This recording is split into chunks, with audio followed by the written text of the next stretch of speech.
Welcome to 123 Minimize with Jody and Linnea, the podcast where we discuss easy minimalism for busy moms. Whether you're a new mom in need of practical decluttering tips or an experienced parent seeking simplified routines, you've come to the right place. I'm Jody, wife and full-time working mom of 4. In 2017, I founded the Minimalist Mom Facebook group, now with over 270,000 members. My passion is creating a simple, healthy, and happy home where my family can thrive. I'm Linnea, a homeschooling mom of 4. In 2021, my family and I sold our house, downsized to a 36-foot travel trailer RV, and embraced minimalism. Living with less has been liberating, and I'm thrilled to share tips and experiences to help you simplify your life. Whether you're sitting down, getting stuff done, or lacing up your walking shoes, welcome to the 123 Minimize podcast. So today we're going to be talking about minimalism and meal planning. For many people, meal planning is a really important part of their minimalist kitchen. Mm-hmm. It can be a great tool to reduce food waste, to maintain a budget. There are many ways that people do meal planning that works for their family, and not every way is going to work for every family. Right. So how do you guys do meal planning? Mm-hmm. So you're full-time living on the road. Mm-hmm. That can be a little different than maybe someone who has a large refrigerator or a large pantry. So why don't you walk us through your routine? Sure. Yeah. Well, first off, I just want to say that I really don't like cooking, and I am just not very creative in the kitchen. Mm-hmm. Like, I can have, 3 ingredients that I cannot think of anything, and my husband can come along and just like make this gourmet thing, which I'm like, you should cook more often. The kids agree, but it's okay. It's just my role right now. Mm-hmm. So for me, if I don't have a plan, I just like waste so much time standing in the, like, I get this like anxiety at the end of the afternoon where I know that dinner's coming and I don't know what to make, and I'm like looking in the cupboards and I'm like asking, what do you want? And what do you want? Which that doesn't help, because then you get like, 5 or 6 different opinions, and that doesn't, and then I'm like, now I'm worse off. Like, right. This isn't a restaurant, Yeah. So, having a meal plan for me is like vital, like to my peace of mind and lowering my anxiety. And so on Sunday nights, usually, give or take, depending on our travel plans. But usually on the weekend, I kind of just sit down and make a plan. And we have a lot of picky eaters, so we just have kind of a handful of meals that work for us. So I just rotate through them. And I kind of have to plan around our travel plans. So if we're going to be having some travel days, I plan differently, because we'll have different meals that we can either pack and bring with us in the car, or, we just know that it's going to be a long travel day and we're just going to stop at XYZ restaurant on our way to make it easier. But I usually just kind of do like a weekly. That's what works for us. Sometimes we get situated somewhere and we're planning to be there for a month or 2 or 3. And in that case, sometimes I will plan like maybe 2-week plan, because it's a little more predictable. I know what grocery store is nearby, and I can kind of figure out what I'm going to do. But there are definitely times where we aren't always near my favorite grocery store, and the groceries maybe are more expensive because we're in a remote area or something like that. So those times are a little more tricky, touch and go with the planning. But I prefer the more long-term planning. Especially, like I said, we've got a picky eater, so there's just a handful of meals anyway, and it makes it easy. Then I don't have to take all this mental energy rethinking everything. I just repeat and maybe switch up what day of the week it is, and everyone's happy. Yeah, when I first got into meal planning, I would try to do a month, and I noticed that I would put the new recipes or the unique recipes at the end of the month, and then we'd get to that week and be like, why? No, nobody wants this. Right. Or I waste a bunch of money on unique ingredients. Yeah. That's for this one recipe. Yes. That I'm never going to use again. I don't really know how to use the spice or something. One piece of advice I heard, which I agree with, is if you're going to try completely new food that you've never made, try to go to a restaurant first and order it. Oh. Because you might not like the flavor at all. Yeah. I've made highly reviewed recipes. Like there was this one peanut soup, African peanut soup, high 5 stars. well, I didn't like it. And obviously people like it, but I did buy like really specific ingredients. And so it ended up being expensive. I could have gone to a restaurant and ordered it and been like, oh, that's not the flavor I was looking for. Right? So trying something completely new that you've never even had experience with might cost you money and it might not work out. It could, but it might not, especially if you haven't had anything of that flavor before. So I've made a lot of mistakes over the years with meal planning. Made the meal plan and then didn't stick to it at all. And so I've found what really works for us as well. The first thing I like to do, usually on a Sunday afternoon or evening, is to take an inventory of everything in my refrigerator, freezer, or pantry. Yes. And that can be a lot sometimes depending on if you haven't done it in a long time. Yes. So really that could be an entire Sunday if it's your first time. Yeah. Taking everything out. Especially if you have like an extra, we used to have an extra freezer in our basement. Yeah. Like a deep chest where we'd keep extra meats and things like that. Yeah. When we have that, I put a dry erase board on the freezer. Love that. And then when I'm adding stuff in, I could add to it, taking stuff out. You can erase it without having to retype the list. Perfect. I've done it where it's typed out, and then you're like, I got to go into some. I mean, you're not going to do it, No kidding. And I've also tried to use an app, and for some reason that felt harder. We all have to if you're really tech savvy and you want everything in an app, you can actually get apps that scan your food as you're putting it in, and you scan them out. Interesting. Yeah. And that felt really good in theory, but when other people were taking stuff out of the freezer and I was the only one with it on my phone, it didn't make sense at all. It was always out of date. It just was never correct. I could see if you just use like a list that was shared with your spouse, maybe, then at least like if you're in the store and you forgot, like, I can't remember, then you'd be able to like access your list. Right. If, maybe cutting out the scanning part if you didn't want to have that complication. Right. The scanning was nice when you got the groceries because it was just like beep, beep, beep. Right. And everything is organized in your pantry. And you could set it up with like downstairs freezer, upstairs freezer, garage freezer. So you could really do it up. But you have to be able to maintain what you're using. Right. So if there's lots of people using stuff and you're unaware, well, now the whole list is pointless. It's out of date anyways. Right. You come home thinking you have canned tomatoes, but you don't have any. Right. So whatever you choose, it just has to be sustainable. Yes. It can't be just when you have a bunch of energy one day and you set up this beautiful magical plan, but you can't stick to it. So now it's pointless, really. You just wasted a day doing a bunch of work. Yeah. So after you have a list of all the food that you have in your freezer, refrigerator, pantry, what I like to do is brainstorm for meals using what I already have in my house. And then I keep a little grocery list for things that I need to purchase in order to turn those ingredients into meals. And another tip is I Google for ingredient substitutions. So if I have a recipe that needs a certain kind of thing, and instead of putting on my list right away, I might Google to see if there's something I already have in my house that I could use instead.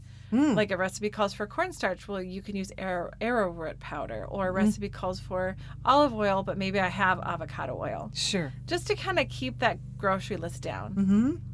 Some people have challenged themselves to not go grocery shopping at all until their fridge and freezer are almost empty. Yes. I think I've they done almost that. Have you? Yeah. Isn't it almost kind of like let's see if I can how do far it. you can get. It gets really bad at the end where you're like, I don't know why I'm doing this. What award do I get at the end? Yeah. I mean, it is good to clean it out. Sometimes you'll have like this weird box of something that you're really never going to use. And so that forces you to use it. That's true. Or to get rid of it, donate it if it's not expired. Yeah. Because sometimes we will think, well, I bought it. I'm going to leave it there because I might use it someday. Yeah. But you're not going to use it. You didn't like it when you made it last time. Right. That was a bad purchase. Cut your losses. Get it out of your house. Right. Yeah. We have, in our area, we have little outdoor food shelves. Oh. So if it's not expired, and I have something like that where I bought a couple of something and nobody liked it. It wasn't a winner. I might just drive by and drop it off there if it's not expired. At least then possibly somebody else might want it. When I'm going through the pantry, especially snacks. I don't know what it is about snacks, but I just today I was looking in the pantry going, I am not going to buy that again. This has been here for a while, and my son asked me to get this, and he's not eating it. So just to take note of the foods that are there that are getting expired, and just like, don't buy that again for a while. Don't buy it again. Yep. So when you have your list of your pantry, freezer, refrigerator, and you have your meal plan ideas, and now you have your little grocery list, look at your calendar and see when your schedule allows different meals. If you're often busy in the evening, then you're probably not going to be able to make this meal that takes 2 hours. Right. Right? So picking and choosing what days you're going to make the more time-consuming meals and what days you need a faster meal. Right. Sometimes on my Sunday meal planning, I prep and cook a bunch of food for the next 3 days. So if those 3 days, Monday, Tuesday, Wednesday are usually really packed days for us. So we might just be eating leftovers on those days. So while I'm in the mindset of food, I'm just going to like plow in and maybe cook the grains ahead of time. Like if there's rice or quinoa, cook those ahead of time. If I'm going to be making bread or naan, get those going, put them in the fridge. Maybe if I'm going to do hard-boiled eggs, I might get those in there. I've done like waffles where I freeze 100 waffles, make them, freeze them, and then they can just take them out and toast them. Oh, I don't know why I didn't think of that one. Yeah. It's so funny because you get in the habit. One that I'm in the habit of is like tacos. Yeah. If I do the tacos, the beans and the meat or the chicken, whatever kind of meat you have, to do extra and then either save it for the next day or lunch, or put it in the freezer. Yeah. Because I don't know, my family's not like real good with leftovers, but if I pull something out of the freezer and I'm able to make a fresh like batch, seems like it's fresh, and then everyone will eat it. So I am all about saving time in the kitchen. So I'm like, it's not going to take me any more time to cook twice as much meat as it would to set up and cook it again next week. So I might as well do that and throw it in the freezer. Yeah. And even with our tiny RV freezer, I can still do that. I have enough room for a bag of frozen meat. Yeah. And that's it. The rest is easy. Yeah. I've done muffins in the freezer too. Yeah. So if you're making a big batch of muffins, double it, and then you have some you can pull out in like a month or a couple weeks when you're, we have to leave really early in the morning. What are we going to take? I have these healthy muffins, So just being realistic about the time that you have to prep and cook helps to stay successful with meal planning. So there's a few different methods of meal planning. So we have the weekly one, which helps if you have a really variable schedule, where you have to sit down and look at, okay, I have this going on and that. We're going to have a meal we can pack on this day. Sure. This one can be a nice sit-down meal, but that's going to have to be leftovers because I do not have time to cook. This can bring flexibility. Sometimes planning too far in advance doesn't count for unexpected activities. Right. Monthly meal planning can be really great for families with a less variable schedule. And planning monthly means that you have to plan less. Right. Just 12 times a year instead of 52 times a year. So you just reuse, you just have a monthly plan and you just reuse it every month. Again even. Yep. Love that. So rotational planning, what you just mentioned, is like every month or every quarter. This reduces the mental load. It doesn't account for dietary changes, food allergy changes that might come up, or preferences. So maybe you have kids that eat this type of food and then now it's a quarter later and they're trying new stuff, but you want to change up your menu sometimes. But I suppose even if you were doing that, you had like a whole month or, a quarter, whatever, 3 months. But then you could have like, maybe take notes as you go and say, I want to try this, or we're going to try this, or we need to take this meal out. Yeah. And then when you sit down to do that, maybe just change it a little bit, but you still have like the bones of the structure. Yeah. Bones is that the right word? I've definitely like made a meal and crossed it out, like disgusting. Yeah. Do not make. Nobody ate it. Nobody ate it. Yeah. And this is off the rotation. Nice try. You're out. Yeah. Fully scheduled meal planning is done when you assign like the meal to a day. Like this, we're going to eat this on this date, on this Monday, the 5th or whatever. Taco Tuesday. Yep, exactly. It takes the guesswork out of what I'm going to pick, but it doesn't really allow for flexibility or what you're in the mood for. Sure. Maybe it's cold and rainy and you'd rather pick like a soup, or it's like hot and you want to do like a taco, right? So a loosely scheduled meal planning is done by creating a list of possible meals and then looking at it that day and going, let's go for this one. Yes. This is really flexible and allows for potential schedule changes or cravings, mood changes. The downside is the less favorable meals often get pushed to the end. Yeah. And so then you're like, oh, these are the good meals with all the fresh and the avocado and this. And then the end, you're like, oh, it's just spaghetti. Yeah. You know? Yeah. Something that's like okay, but it's not preferable. Well, and we kind of morph a little bit in between having a week planned out and sort of being flexible. Yeah. So I'll write it out just because I we might do something with rice twice in a week. And so I'm going to put one on Monday and one on Saturday. So they're spread out. But in our house, we have 6 people. And so everyone is in charge of cooking one meal per week. I love that. Yeah. That was like a genius moment because I hate cooking and I was like, wait a minute, 6 people, 6 meals per week. And then we just have one day where it's like something like pizza or leftovers. something. Yeah, something leftovers. easy. Right. Yeah. So, and, I started that system when my kids were kind of, really needed a lot of my help still to cook. So it wasn't like I just was totally like reading a magazine or something. No. Even now, I mean, yeah. I'm still like around kind of supervising. But what it did for me was, for some reason, just knowing that I didn't have to completely be the only one, it took like so much of a weight off my shoulders. And of course, they've learned how to cook. And they also get to pick the meal. Yeah. Because I almost feel like deciding what to make is like 80% of the struggle. Yeah. So I love that. And so what happens in our house is I'll have the whole week planned out and someone will be like, I don't want to make that tonight. Okay, who do you want to switch with? And they'll just make a deal with their sibling and switch. And I don't care. We have the ingredients on hand. Yeah. So we kind of do that planned, but a little flexible. Yeah. Yeah, I love that because teaching them how to cook is important. It's one thing in everybody's life that is constant, is feeding yourself. Right. Even if you're living alone, no matter what age you are, you have to have food.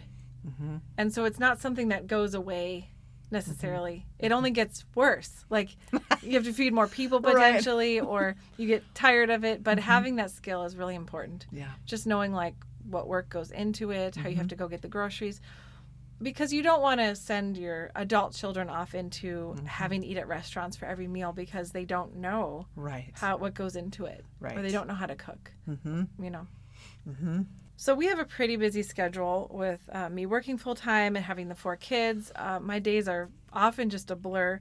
So one thing that helps me a lot and is probably has like the biggest return on investment is prepping food, planning food, and batch cooking.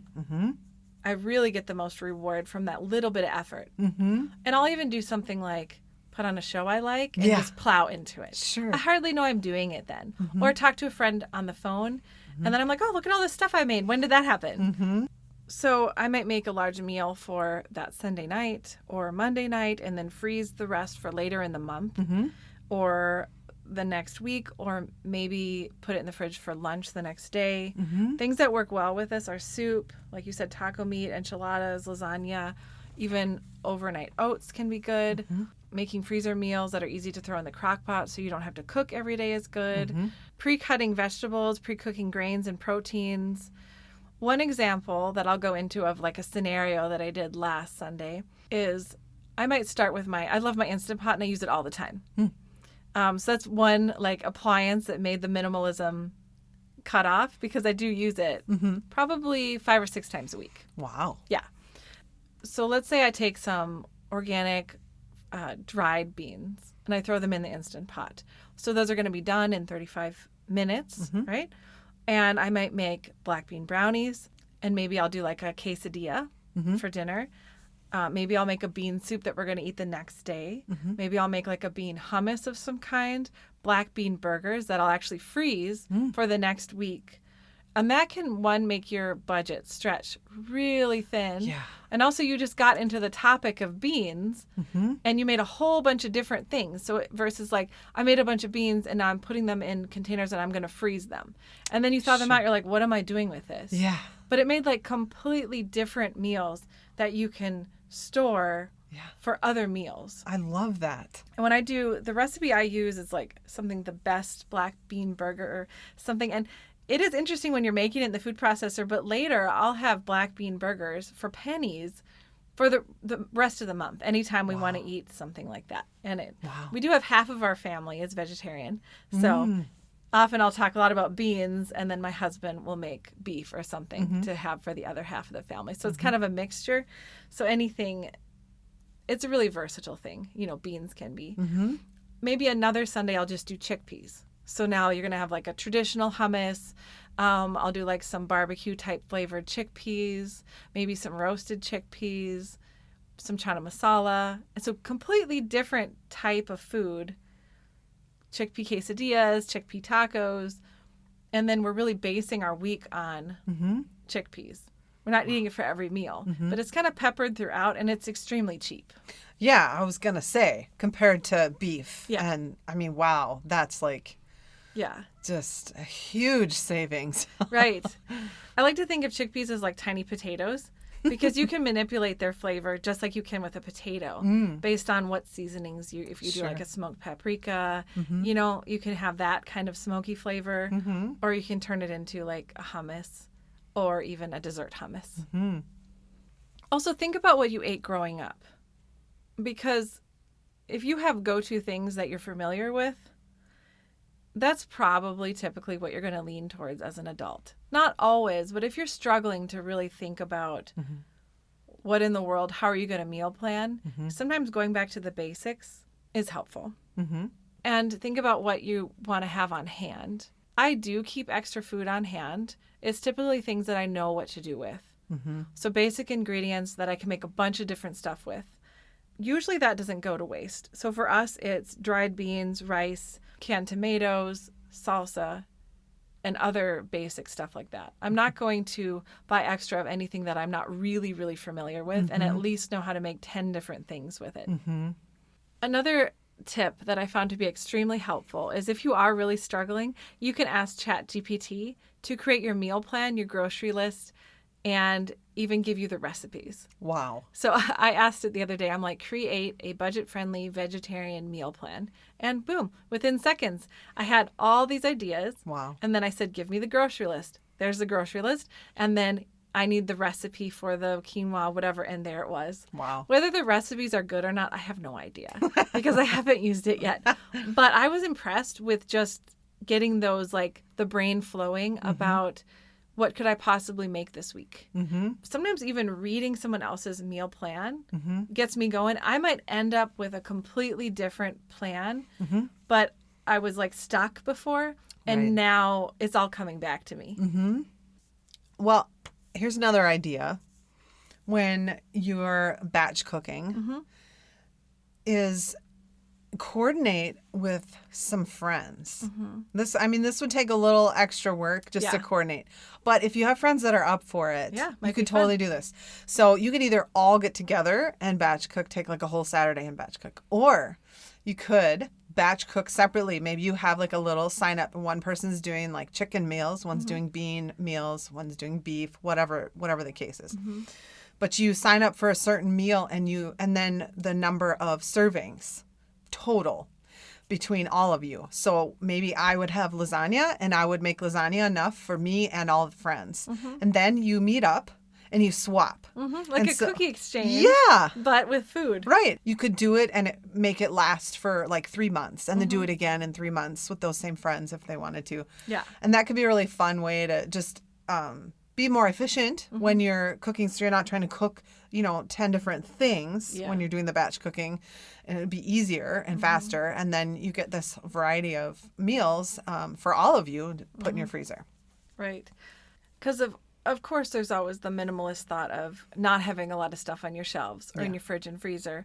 And then there's the other one of not wasting a bunch of time. Yeah. And I think some of that comes into play around how big your family is. Yes. Like for a family of 6, I have to have food. Yes. Right? It's not just me. If it was just me, I could just have sparse stuff on the pantry and decide what I want at the time. Right.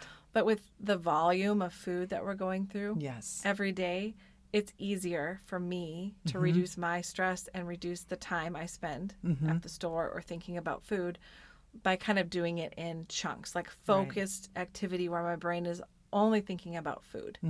Because during the week with work, it is really hard for me to change gears and Yes. like be done with work and now have to feed everybody. Yeah. It's like hard. I don't want to do Right. it. I just was in like my work thought. And so I want someone else to feed me. Yeah. You know, where's my nice meal when I get back, you know? So thinking about it ahead of time. And my kids do cook. That idea you had has worked out really well for us about the switching up because we also have 6 people and my husband cooks a lot too, which is helpful. He cooks very specific things, but it is really helpful. Nice. And, but for most of our marriage, I was the one home and cooking. Yeah. And so it was that transition of like, okay, you got to take some of this on. Yeah. And he's like, well, what do I make? Because he didn't spend all those years in his 20s reading cooking magazines or researching Right. meal planning. So I've had to learn all this. Yep. And so just kind of communicating that to everybody has been helpful. And teaching my kids how to meal plan, how to budget, how much food costs. We do have a really helpful, I think, kitchen PDF on our website, 123minimize.com, that has sample everything that we've talked about. Yeah. Lists for your pantry, lists for your freezer, refrigerator, different types of meal plan formats. Yes. So that you could write it out, print it out, fill it out, and hang it on your fridge or something so that everybody in your family knows, oh, this is the potential meals that are in the house right now that we could make, especially if you're rotating who's cooking, which can be so helpful. I've used these printable lists myself and stuck them on the fridge of like, here's what's in the house, or maybe I'll even highlight something like, I made this. It's in the fridge already. All you have to do is warm it up. I made it yesterday. Nice. And so if I'm not around or I don't feel like it, then they know, oh, we're supposed to eat black bean soup. It's in the fridge. Yeah. Nice. Love that. Yeah, I really think that the kitchen is a really important place with minimalism because we are in the kitchen so much. Yeah. At least once a day, if not 2 or 3 or more. I mean, if you're stay at home with little kids, you know it's not just 3 meals a day. There's like all kinds of snacking going on. And so for everyone, unless you eat all the time, you're in the kitchen a lot. So Yeah. I feel like getting a handle on meal planning, you know, not only does it help with time, but like we said, it can really help save money, not having food spoil and have to be thrown away because you forgot it was there and you went on a whim to buy something else or on a whim went out to eat. And now the fresh vegetables or, you know, whatever it is that you've got in your fridge is spoiling. And so this can help, you know, minimize expenses as well. Yeah, and typically for us, cooking is generally healthier than eating out. Yes. It's difficult for me to eat out just because of the salt and the fat content. Yeah. I don't feel good after. Right. You know, people love it. It's great. It doesn't make me feel well. Yeah. And so I lean towards cooking at home. It's also better on the budget. Yeah. But yeah, you do have to do some of the prep and the organizing and getting yourself sorted out because typically when you get done with work, you don't have time to go to the store and then make dinner. And that's a wrap for today's episode about minimalism and meal planning. We hope you enjoyed this topic and found a few tips that might help you in your journey. We want to extend a heartfelt thank you to our amazing listeners for tuning in. Your support and curiosity are what keeps us going. For more tools and resources to help you on your journey toward a simpler life, visit our website, www.123minimize.com. If you found today's episode valuable, don't forget to subscribe to this podcast so you never miss an opportunity to explore new ideas and perspectives. And if you're inclined, leave us a review, which helps to spread the word to others who might enjoy the journey too. As always, feel free to connect with us on Facebook or Instagram to share your thoughts, suggestions, or just to say hi. Until next time, stay motivated. Take care.